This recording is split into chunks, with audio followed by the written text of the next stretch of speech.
পুরনো চালের বস্তা কি ঘরের রয়েছে, ভুল করেও আর ফেলবে না।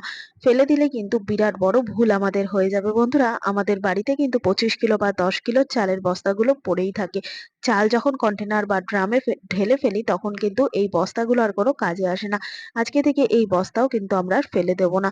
তার জন্য এখানে কি করেছি, আমি এখানে প্রথমে বস্তাটাকে ভাঁজ করে নিলাম, আর ভাঁজ করে নেওয়ার পর একটা পুরোনো পিলো কাভারের মধ্যে ভরে নেব। তো অনেক সময় হয় বাড়িতে এমন অনেক পিলো কাভার থাকে যেই পিলো কাভার গুলো কিনা অনেক সময় হয় ছিঁড়ে যায়। তো সেই রকম ছিঁড়ে যাওয়া জিনিসগুলোকে দিয়েই কিন্তু আমরা কাজ চালাবো।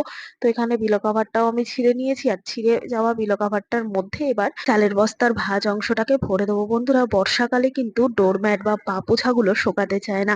তো যখন শোকাতে চাইবে না তখন এইরকম ভাবে কিন্তু আমরা এমার্জেন্সি পারপাস যখন কেচে দেবো ওই ডোরম্যাট গুলো ব্যবহার করার জন্য আমরা এই ধরনের কিন্তু ডোরম্যাট বানিয়ে নিতেই পারি। তো ফ্রি অফ কস্টে ফেলে দেওয়া একটা জিনিসকে ব্যবহার করা যায় এভাবে।